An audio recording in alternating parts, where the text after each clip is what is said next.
Hello everyone, welcome to our videos. इसके पहले वाले वीडियो में हमने गामा की वैल्यू निकाल लिए थे जो कि बनता था रेशियो ऑफ स्पेसिफिक हीट। अब हम बढ़ेंगे चैप्टर के नेक्स्ट पार्ट पे जो कि थोड़ा सा थ्योरेटिकल पार्ट आता है, दैट इज वो होता है रेडिएशन का पार्ट। नाउ सबसे पहले ये देखते हैं कि what is mean by radiation. Radiation क्या होता है? तो it is a method of transmission of heat। Simple word में अगर बोला जाए तो रेडिएशन क्या है? ये हीट को ट्रांसफर करने का एक वे होता है, एक प्रोसेस होता है, उसी को बोला जाता है रेडिएशन। अब इस रेडिएशन के टॉपिक में हमको क्या क्या पढ़ना है? तो इसके अंदर में हमको पढ़ना है सबसे पहले एब्जॉर्प्शन, उसके बाद हमको पढ़ना है इसके अंदर reflection and transmission of heat radiation.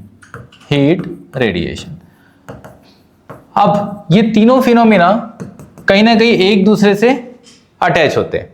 Suppose करिए we are having one body, एक बॉडी हमारे पास है जो कि एक नॉर्मल सी बॉडी है, ये कोई भी मटेरियल से बनी हो सकती है।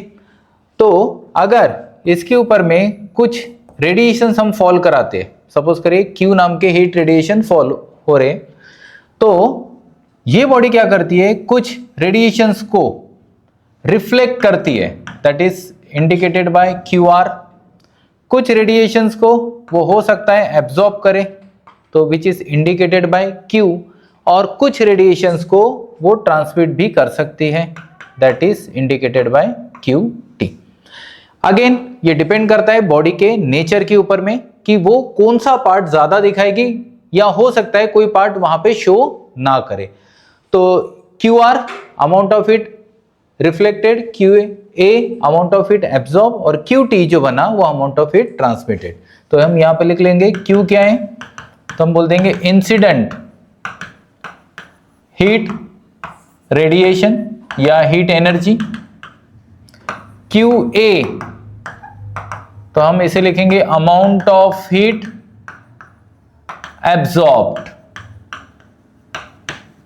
उसके बाद व्हाट इज क्यू आर, तो अमाउंट ऑफ हीट हम लिखेंगे reflected, and Q T is the amount of heat transmitted. तो होता क्या है, जब Q नाम की एनर्जी फॉल होगी तो मे भी हो सकता है कि ये एनर्जी तीन हिस्सों में डिवाइडेड हो। सो हमें यहां पे एक इक्वेशन मिलेगा, Q is equal to Q A plus Q R plus Q T. अगर मान लीजिए 100 जूल की एनर्जी फॉल हो रही है तो उसका कुछ हिस्सा एब्जॉर्ब होगा, मान लो 20 जूल का। उसके बाद 20 जूल का हिस्सा मान लीजिए रिफ्लेक्ट हो रहा होगा, हो गए 40, जो रिमेनिंग जो 60 है वो 60 आपका ट्रांसमिट होता होगा। तो ये एक बेसिक इक्वेशन मुझे मिलता है। तो ये होता है हमारा एब्जॉर्प्शन, रिफ्लेक्शन और ट्रांसमिशन का फिनोमिना। अब इसके अंदर क्या है, तो इसके अंदर हमको वापस थोड़े से डेफिनेशंस को ऐड करना है। तो सबसे पहले स्टार्ट करते हैं coefficient of absorption which is indicated by small ए।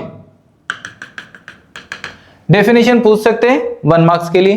तो कोएफिशिएंट ऑफ एब्जॉर्प्शन क्या होता है, तो हम लिखेंगे it is the ratio of the amount of heat falling on the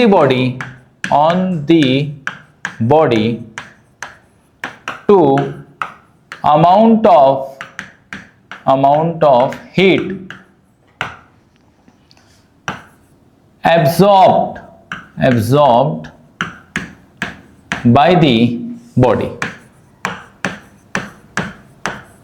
ठीक है, that is small A is equal to, तो हमने बोला रेशियो, तो रेशियो के लिए हमको डिवीजन करना पड़ेगा। Amount of heat falling on the body, कितनी हीट एनर्जी फॉल हो रही है, तो क्यू ए अपॉन क्यू, देखिए ठीक है, amount of heat falling on the body Q, और उसमें से कितनी एब्सॉर्ब्ड हो रही है, तो हमने कहा क्यू ए, तो क्यू ए अपॉन क्यू का जो रेशियो होता है that is called coefficient of absorption. Same way हम दूसरा भी कोएफिशिएंट निकाल लेते, that is called coefficient of reflection indicated by small R. चलिए ध्यान दीजिए, फिर से डिफाइन करना है, it is the amount of heat falling on the body to, it is the ratio of amount of heat falling on the body to amount of heat क्या करना है, reflection reflected by the body, that is यहां लिख रहे हैं हम small R is equal to कितनी fall हो रही है क्यू नाम की, कितनी रिफ्लेक्ट हो रही है तो क्यू आर नाम की, तो इनका जो रेशियो बनता है Q R upon Q that is small R. Moving to next definition, coefficient of transmission indicated by small T, again define करेंगे, it is the ratio of the amount of heat falling on the body to amount of heat transmitted by the body, that is small t is equal to कितनी fall हो रही है तो बोलना Q नाम की, कितनी ट्रांसमिट हो रही है तो क्यू टी नाम की ट्रांसमिट हो रही है। तो अगर मैं प्रीवियस इक्वेशन के ऊपर जाता हूं, यहां पर ये देखिए गिव इट इक्वेशन नंबर 1, तो हम इसी इक्वेशन को वापस एक बार लिखेंगे यूजिंग इक्वेशन 1। तो क्या था equation 1, Q is equal to Q A plus Q R plus Q T. Now divide both side by capital Q, capital Q से डिवाइड करिए, कितना मिलेगा आपको, तो Q by Q is equal to Q A by Q plus Q R by Q plus Q T by Q. तो Q और Q will get cancel, तो 1 is equal to what is Q A by Q, अभी हमने पढ़े थे that is small A, Q R by Q small R and Q T by Q small T. तो बनता है a plus R plus T, तो a plus R plus T that is equal to 1। तो अगर मैं सारे coefficient को जोड़ दूं तो सबकी वैल्यू कितनी आती है, मैक्सिमम 1 आती है। तो ये हमको एक बेसिक इक्वेशन मिल जाता है। अब इसी पैरामीटर्स को यूज करके हम अगेन कुछ मटेरियल्स को बाइफरकेट करते हैं। मटेरियल्स कैसे बाइफरकेट करेंगे अब देखते हैं, दैट इज तो फर्स्ट नंबर पे आता है डायथर्मेनस सब्सटेंस या डायथर्मेनस मटेरियल, ठीक है। तो डायथर्मेनस सब्सटेंस क्या होते हैं तो पहले डेफिनेशन देखते। तो the material which can allow all the radiation to pass through it is called as diathermanous substance या diathermanous material। देखिए सिंपल वर्ड में बताया गया क्या बोला है, the material which can allow मतलब भाई यहां से पास कराएगा, वो सारे के सारे रेडिएशन पास कराना है उसमें से। तो होता क्या है, सारे के सारे ट्रांसमिट हो जाएंगे, तो therefore T is equal to, आप क्या लिखना है यहाँ पर 1, क्योंकि इसमें A और R दोनों फैक्टर्स यहाँ पे 0 हो जाएंगे, ठीक है। तो T इज इक्वल टू कितना बचेगा 1, तो हम लिखेंगे A is equal to R is equal to 0, क्योंकि सारे के सारे उसने अलाउड कर दिया। एग्जाम्पल, आपको एग्जाम्पल लिखना पड़ेगा। एग्जाम्पल में हम लिखेंगे ड्राई एयर, ऑक्सीजन, फिर ग्लास, क्वार्ट्स, ये कुछ एग्जाम्पल्स हैं जो आपको याद रखना है, ठीक है। इसमें से कोई भी 2 एग्जाम्पल लिख लीजिए, आपका टॉपिक यहाँ पर कंप्लीट हो जाएगा। तो यहाँ पर हमको डायथर्मेनस सब्सटेंस समझ में आ गया, ऐसे मटेरियल जो अलाउड करते हैं। इसी का एग्जैक्टली अपोजिट जाएंगे and that is called athermanous substance. चलिए, एथर्मेनस सब्सटेंस किसे बोलेंगे, इसका एग्जैक्टली उल्टा, द मटेरियल या substance which do not allow any heat radiations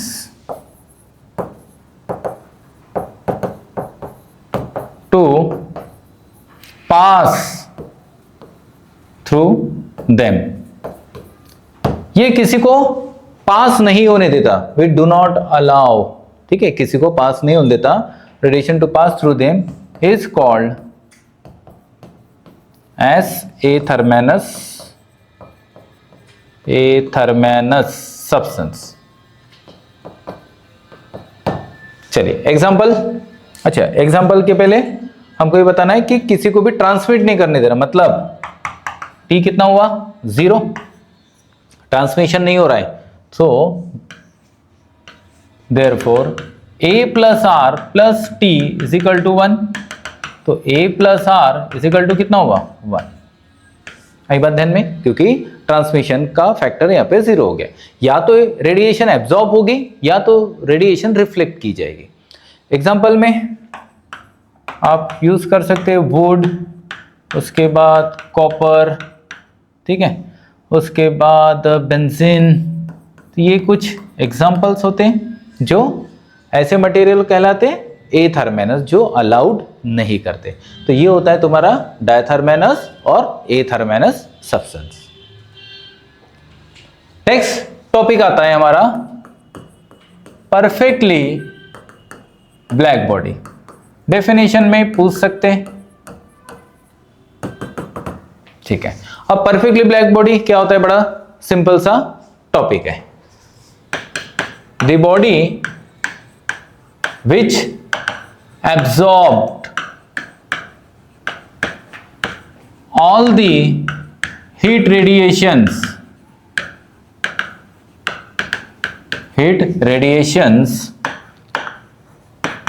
falling on it is called as perfectly black body। ठीक है, क्या बोला गया है, ऐसी बॉडी जो सारे हीट रेडिएशन को एब्जॉर्ब करती है। तो सपोज करिए ये हमारी एक कोई बॉडी है और इसके ऊपर में कुछ हीट रेडिएशंस फॉल हो रहे हैं क्यू नाम के। अब ये बॉडी क्या करेगी, बोलता कि सारे के सारे हीट रेडिएशन को एब्जॉर्ब करेगी। तो अगर सारे हीट रेडिएशन को एब्जॉर्ब करती है तो R और T कितना होगा, R और T आपके 0 हो गए।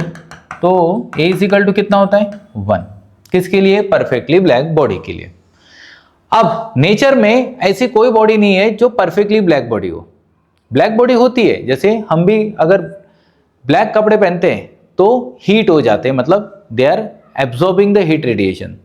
बट परफेक्टली ब्लैक बॉडी जो होता है वो होता है 100%। बट नेचर में ऐसी कोई बॉडी नहीं होती जो 100% का एब्जॉर्प्शन शो करे। इसीलिए हमारे पास जो नियरेस्ट जो होते हैं वो होते हैं, एग्जाम्पल में लैम्प ब्लैक और दूसरा होता है प्लैटिनम ब्लैक। ये एग्जाम्पल्स में ले लेते हैं हम। तो ये जो दो बॉडी होती है इसी को हम बोल देते कि ये परफेक्टली ब्लैक बॉडी है, जबकि इनका एब्जॉर्प्शन का रेशियो 97 to 98% तक जाता है। 100% किसी भी बॉडी का नहीं जाता है, that's why they do not called as a perfectly black body. तो इसका मतलब है नेचर में तो अवेलेबल नहीं है यहाँ पर परफेक्टली ब्लैक बॉडी, तो कोई प्रॉब्लम नहीं, हम आर्टिफिशियली बना लेते। तो इसलिए नेक्स्ट टॉपिक क्या आएगा, तो आता है Ferry's black body. Ferry's black body draw करने के लिए जरूर पूछते हैं, ठीक है। आप जब प्रीवियस ईयर्स के पेपर देखोगे तो आपको कभी ना कभी ये जरूर मिलेगा फेरीज ब्लैक बॉडी। तो ये आर्टिफिशियल ब्लैक बॉडी होता है जो 100% का एब्जॉर्प्शन शो करता है। तो ड्रॉ कैसे करना है, तो सबसे पहले आप एक सर्कल बना लीजिए, ठीक है। मेक इट प्रॉपरली, आप जब राउंडर से बनाओगे तो प्रॉपरली बन जाएगा। Same with me, double wall बनाना है आपको यहां पर, ठीक है। अब जब डबल वॉल सर्कल आपका बन जाता है तो आपको कुछ पार्ट उसका इरेज कर देना है। तो हम यहां पर थोड़ा सा पार्ट इसका इरेज कर लेते हैं,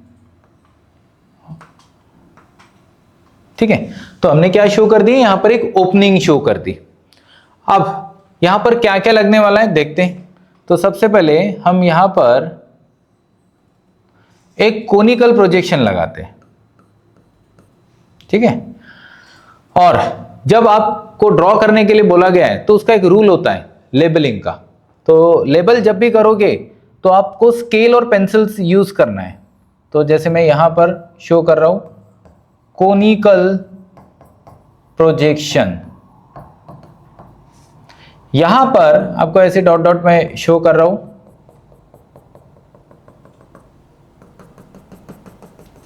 ये जो इनर वॉल है। तो यहां पर आपको शो करना है लैम्प ब्लैक कोटिंग। उसके बाद यहां आप शो करोगे वैक्यूम। उसके बाद यहां पर शो करोगे इंसिडेंट हीट रेडिएशन। सब एक प्रॉपर तरीके से होना चाहिए। उसके बाद इसी को बोलेंगे हम एपर्चर। एपर्चर का मतलब होता है स्मॉल ओपनिंग। उसके बाद यहां लगाते हैं हम सिल्वर कोटिंग, ठीक है। तो ये जो है ये फेरिस ब्लैक बॉडी की एक अरेंजमेंट है। अब इसका वर्किंग देखते हैं, ठीक है। तो वर्किंग क्या होता है उसको समझते। सबसे पहले आपको एक स्मॉल ओपनिंग देना है through which incident heat radiation can fall. अब ये हीट रेडिएशन डायरेक्टली यहां पर फॉल ना हो, इसलिए हमने क्या किया है कोनिकल प्रोजेक्शन दे दिया। कोनिकल प्रोजेक्शन क्या करेगा, यहां से जो लाइट रेज यहां पर फॉल हो रही है यहां से वो क्या करेगा एक एंगल क्रिएट करेगा, और एंगल क्रिएट होके हो सकता है लाइट यहां पर चली जाए। तो ये होता है फर्स्ट रे, और उसके बाद लाइट जो है वो दूसरे तरफ गई। तो ये जो वॉल पर जाने के बाद, वॉल पर हमने किसकी कोटिंग लगाई, तो लैम्प ब्लैक की कोटिंग लगाई हमने। लैम्प ब्लैक क्या करता है, हीट रेडिएशन को एब्सॉर्ब करता है। तो यहां पर कुछ हिस्सा हीट रेडिएशन का एब्सॉर्ब किया जाएगा, मे बी मान लीजिए 90% ना भी हुआ, 70% हुआ। उसके बाद वापस यहां पर एक एंगल क्रिएट होगा और लाइट क्या होगी दूसरे तरफ में जाएगी वॉल के। वापस हमने यहां पर क्या लगाया, यहाँ पे लैम्प ब्लैक की कोटिंग लगाई। तो लैम्प ब्लैक क्या करेगा, फिर से हीट रेडिएशन को एब्सॉर्ब करेगा। तो यहाँ पर क्या हो रहा है, रिफ्लेक्शन हो रहा है, और रिफ्लेक्शन के थ्रू, मल्टीपल रिफ्लेक्शन के थ्रू हमने क्या कर रहे हैं हीट रेडिएशन को एब्सॉर्ब करने की कोशिश करें। अगर मान लीजिए यहाँ पर भी नहीं होता है तो और कोई डायरेक्शन में चली जाएगी। एक बात तो यहाँ पर मुझे समझ में आ रही है कि मैंने अगर मल्टीपल रिफ्लेक्शन करा होगा तो हीट रेडिएशन कंप्लीटली एब्सॉर्ब किया जा सकता है। अगर हीट रेडिएशन एब्सॉर्ब कर सकते हैं इसका मतलब है ये परफेक्टली ब्लैक बॉडी बन सकती है, but it is a artificial black body. ठीक है, इतना मुझे समझ में आया। अब जो मुझे नहीं समझ में आया वो है मेरा वैक्यूम और सिल्वर कोटिंग हमने क्यों लगाए। वैक्यूम जो होता है it is a bad conductor of heat बोलते हैं हम। अगर मान लीजिए कि हीट रेडिएशन यहां पर एंटर कर लेते हैं और अगर यहां पर वैक्यूम नहीं है तो हीट रेडिएशन क्या हो जाएंगे, बाहर निकल जाएंगे। तो बाहर निकल जाएंगे तो यहां पे तो लॉस हो गया। एनर्जी का, इसीलिए हमने यहाँ पर वैक्यूम लगाया। तो वैक्यूम क्या करता है, हीट रेडिएशन को बाहर नहीं जाने देता। उसके बाद सिल्वर कोटिंग, सिल्वर कोटिंग क्यों लगाएं, तो सिल्वर जो होता है वो बेस्ट रिफ्लेक्टर ऑफ लाइट माना जाता है। सिल्वर कोटिंग क्यों, क्योंकि भाई बाहर से भी तो लाइट आ सकती है ना, तो वो लाइट यहां पर फॉल होके वापस बाहर चले जाए, इसलिए हमने यहां पर क्या लगाया, सिल्वर कोटिंग। ये सिल्वर कोटिंग हमेशा अक्सर मिरर के पीछे लगाई जाती है ताकि रिफ्लेक्शन 100% हो। यहां पर भी रिफ्लेक्शन 100% चाहिए, जो बाहर की लाइट आएगी वो बाहर ही चले जाना चाहिए, अंदर एंटर नहीं करना चाहिए, अदरवाइज हमें रीडिंग नहीं मिलेगी। तो इसलिए हमने सिल्वर कोटिंग लगाते, और ये बनती है कंप्लीटली फेरिस ब्लैक बॉडी। अगर फेरिस ब्लैक बॉडी का आपको डिस्क्रिप्शन आया तो पहले तो डायग्राम आपको बनाना है, और उसके बाद आपको उसके पॉइंट्स लिखना है कि कौन सी जो पार्ट है वो क्या काम करेगा, और लास्ट में आपको उसका वर्किंग बता देना है। ठीक है, तो ये होता है फेरिस ब्लैक बॉडी। और अगर सिर्फ ड्रॉ करने के लिए बोला है तो इतना ही स्ट्रक्चर आप ड्रॉ करके आओगे। तो ये होता है Ferry's black body. Now moving to next part. तो अभी थ्योरी का थोड़ा सा आगे बढ़ते और नेक्स्ट पार्ट में हम स्टार्ट करते हैं एमिसिव पावर। इंडिकेट करते कैपिटल ई से, कुछ बुक में कैपिटल आर भी शो किया गया है क्योंकि वहां पे रेडिएशन पावर भी या रेडिएटिंग पावर भी बोला गया है। तो ई से इंडिकेट करिए, आर से कोई फर्क नहीं पड़ेगा, आपके नंबर्स नहीं कटेंगे। नाउ एमिसिव पावर क्या होता है, तो हम इसे लिखेंगे दी एमिसिव पावर। पहले डेफिनेशन लिख लेते। Emissive power of a body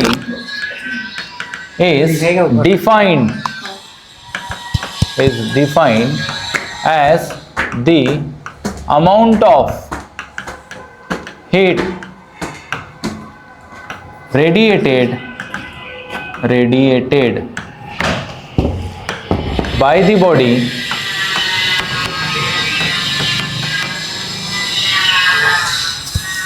the emissive power of a body is defined as the amount of heat radiated, इसको ऐसे लिखेंगे, amount of heat radiated per unit area per unit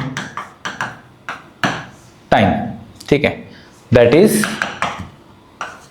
Q, sorry it's not Q, it's E is equal to Q upon A into T। ये basic formula होता है। अब ये जो definition हमने लिखी है इसका मतलब क्या होता है उसको समझते हैं। देखिए, हमारे पास में कोई एक बॉडी होगी, जरूरी नहीं वो ब्लैक बॉडी हो, मे बी ऑर्डिनरी बॉडी। अब ऑर्डिनरी बॉडी ये रहे या ब्लैक बॉडी रहे, इन सारी बॉडी का एक बेसिक नेचर जरूर होता है, ये क्या करते हैं, हीट को एब्जॉर्ब कर लेते हैं। ब्लैक बॉडी होगी तो ज्यादा एब्जॉर्ब करेगी, नॉर्मल बॉडी होगी तो कम एब्जॉर्ब करेगी, लेकिन एक बात तो तय है कि ये एब्जॉर्ब जरूर करेगी। तो अभी क्या है, इसके पास में सारे हीट रेडिएशन एब्जॉर्ब थे, हमें क्या करना है, इसको हीट करना है। हीट करने के बाद इसमें से क्या होगा भाई, हीट देने से इसमें से हीट रेडिएशंस बाहर आएंगे। तो ये जो हीट रेडिएशंस बाहर आ रहे, इसका जो क्या बोलना चाहिए पावर होगा या रेशियो होगा, उसे हम बोलेंगे एमिसिव पावर। तो हर बॉडी का जो एमिसिव पावर होता है वो अलग अलग होता है। क्या बोला, एमिसिव पावर किसके ऊपर डिपेंड करता है, क्यू के ऊपर में। क्यू क्या है, जितना आप हीट रेडिएशंस को दे रहे हो तो उतना उसका एमिसिव पावर बनेगा, जितना हीट आप दे रहे हो उतना एमिसिव पावर होगा। और इनवर्सली प्रोपोर्शनल है एरिया और टाइम के साथ में, जितना ज्यादा एरिया, जितना ब्रॉड रहेगा बॉडी, उतना कम एमिसिव पावर रहेगा। ठीक है, तो ये बनता है एमिसिव पावर। तो हमको क्या करना है, नॉर्मली अगर ये मेरे पास बॉडी है, इसको हीट करना है, हीट करने से इसमें से रेडिएशंस निकलेंगे, ये कितने निकलते हैं ये बताता है उस बॉडी का एमिसिव पावर। तो इतना बात समझ में आ गया। अब एमिसिव पावर समझ में आया तो हम निकालते हैं अगला टॉपिक जो इससे से रिलेट होगा। तो हम बोलते हैं coefficient of emission, coefficient of emission which is indicated by small e। अब इसको कैसे डिफाइन करेंगे, it is the ratio of the emissive power of the black body to emissive power of ordinary body. देखो क्या बोला है, small ई, ये एक रेशियो है बोलता। रेशियो किसका? Emissive power of black body का, ठीक है, और किसका? Emissive power of ordinary body का। तो अगर दोनों एमिसिव पावर को अगर मैं इक्वेट करता हूं, ब्लैक बॉडी और emissive power of ordinary body, तो इनका जो रेशियो होता है वो होता है small E, that is coefficient of emission. तो यहां पर हमने जो एमिसिव पावर निकाला, ये आप जनरली तो हम ब्लैक बॉडी के लिए निकालते, हम इसको ऑर्डिनरी बॉडी के लिए भी कंसीडर कर सकते हैं, ठीक है। तो emissive power of black body is defined as the amount of heat radiated per unit area per unit time.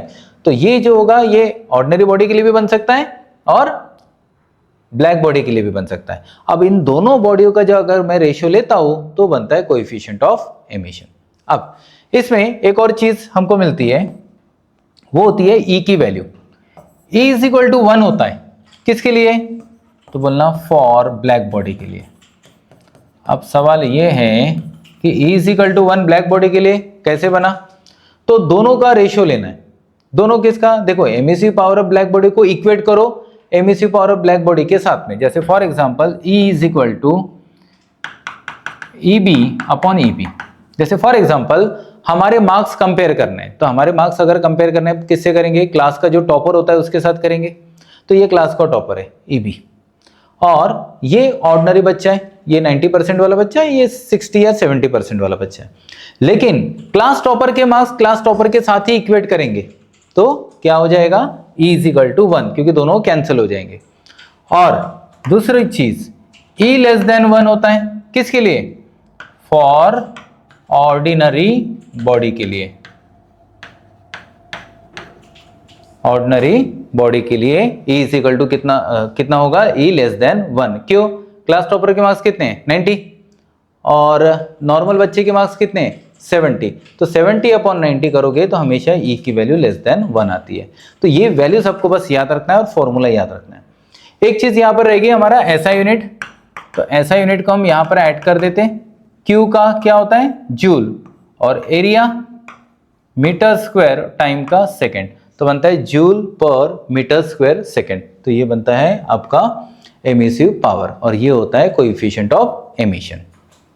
अब इन दोनों को हम यूज कहां करते? तो इन दोनों को यूज करते अगले टॉपिक में, that is called spectral distribution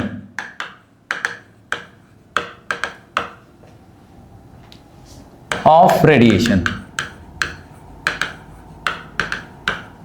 spectral distribution of radiation. अब ये स्पेक्ट्रल डिस्ट्रीब्यूशन क्या होता है? तो ये जो वर्ड हमको मिल रहा है, ये वर्ड हमको मिल रहा है रिलेटेड टू स्पेक्ट्रम।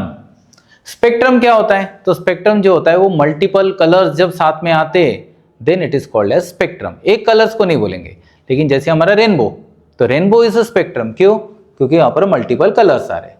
अब इसका एक ग्राफ हम बना लेते हैं। ये ग्राफ को मैं कुछ इस तरह से शो कर रहा हूं। पहले ग्राफ आपको बता देता हूं ड्रॉ करके, और फिर उसका मतलब भी समझा देता हूं क्या होता है, ठीक है। और आपको ड्रॉ करना है, आप ऐसा बना सकते हो। तो ये होती है वेवलेंथ, यहां पर होता है हीट रेडिएशन,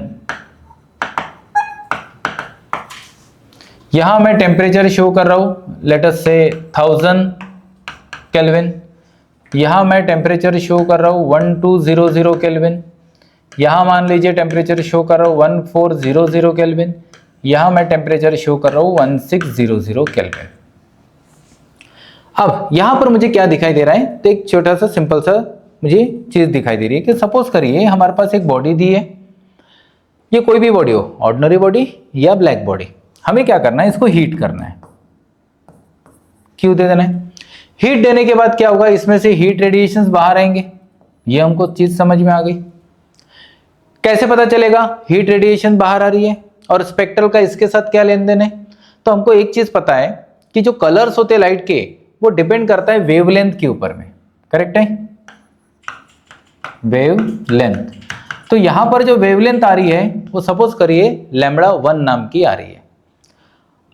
अब आपको क्या करना है, इसे हीट करना है और ज्यादा हीट करोगे तो और ज्यादा यहां पे हीट रेडिएशंस बाहर आएंगे। तो जब पहली वेवलेंथ λ1 नाम की आई तो यहां पर बोल देंगे कि यहां पे फर्स्ट कलर आता है। जब और हीट किया तो यहां पर दूसरी वेवलेंथ आ रही λ2 नाम की, जिसमें दूसरा कलर आता होगा। कैसे पता चलेगा, सपोज करिए आयरन का रॉड है, इस आयरन के रॉड को हीट करिए तो इसका कलर चेंज हो जाता है, ऑरेंज या रेड समथिंग, तो मुझे समझ में आ जाएगा कि यहाँ पे फर्स्ट कलर आ गया, तो फर्स्ट कलर λ1 के नाम से।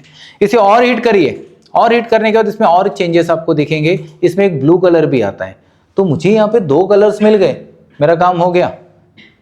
क्या, स्पेक्ट्रम कैसे बना भाई, मल्टीपल कलर्स से बन गया। तो जितना ज्यादा हीट करोगे उतना ज्यादा, यहाँ पे देखिए जो ग्राफ है, अब यहाँ पे टेम्परेचर कम है तो ग्राफ की वैल्यू कम है, लेकिन जैसे जैसे मैं टेम्परेचर बढ़ा रहा हूँ तो यहाँ पे हीट रेडिएशन का ग्राफ देखिए बढ़ते जा रहा है। ये बात समझ में आ गई।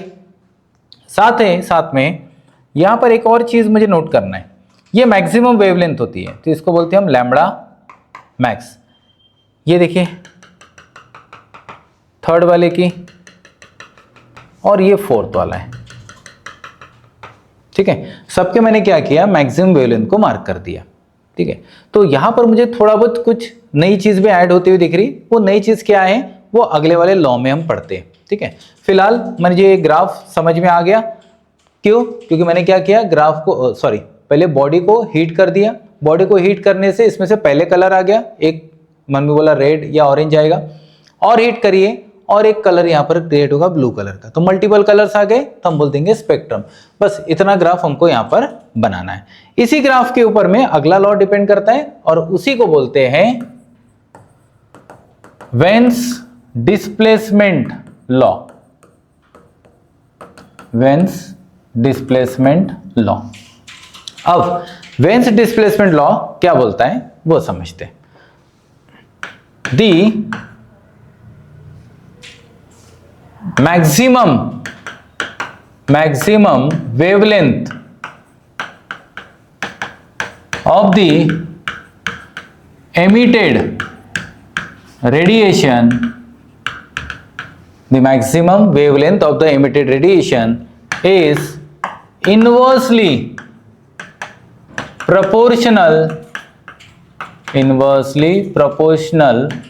to the applied या एब्सोल्यूट टेम्परेचर,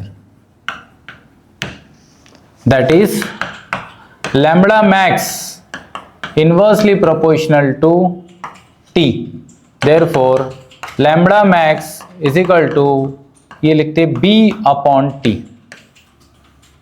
वेयर B क्या होता है, तो B को बोलते वेन्स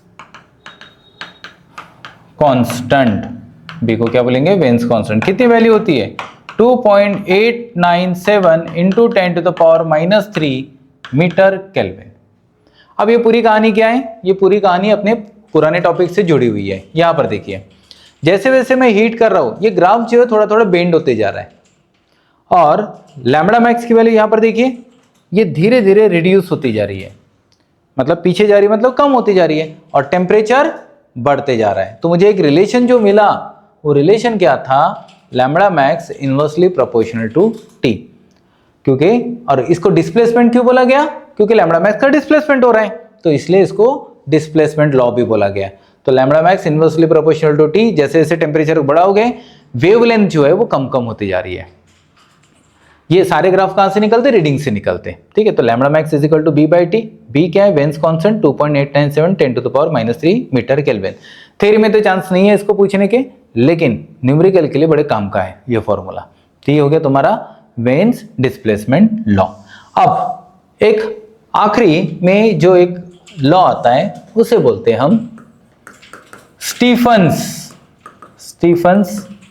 बोल्ट्जमैन लॉ, या सिंपल वर्ड में स्टीफन्स लॉ भी बोलते हैं। अब ये स्टीफन्स लॉ क्या बताता है, the emissive power of a black body. यहां स्पेशली नाम लिया गया है ब्लैक बॉडी का, इसका मतलब ये लॉ स्पेशली बनाया गया ब्लैक बॉडी के लिए। The emissive power of a black body is directly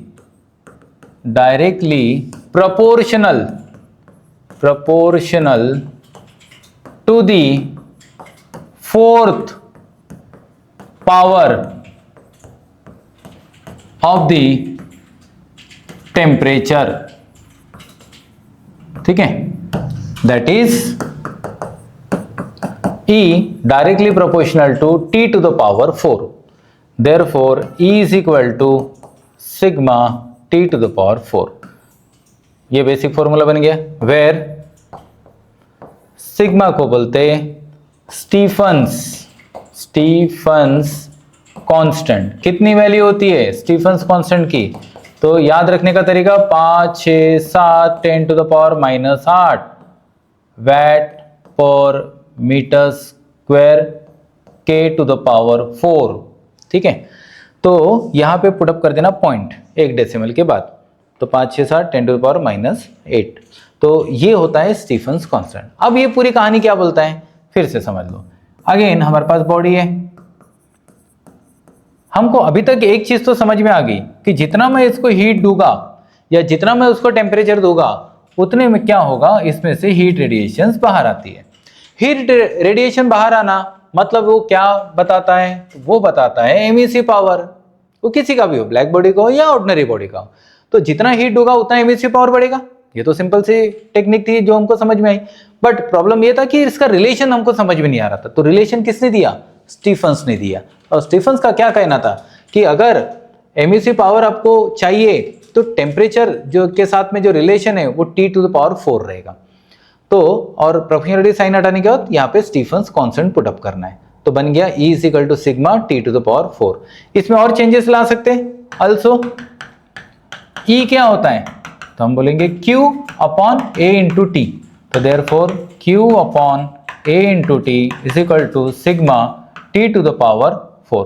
तो यहां से आपको जो चीज चाहिए वो आप निकाल सकते। न्यूमेरिकल पॉइंट ऑफ व्यू से सबसे ज्यादा इंपॉर्टेंट है। मतलब अगर मुझे पेपर सेट करना है तो मैं थ्योरी पे तो पेपर सेट नहीं करूंगा इस टॉपिक के, तो मैं न्यूमेरिकल पे सेट करूंगा, क्योंकि ये थोड़ा फेवरेट में आ जाता है क्योंकि यहाँ पे पावर 4 है, तो कैलकुलेशन थोड़े से टफ हो जाते हैं। तो इस टॉपिक के जब हमको न्यूमेरिकल लेना है तो इसके न्यूमेरिकल हम जरूर सबसे पहले कवर कर लेंगे।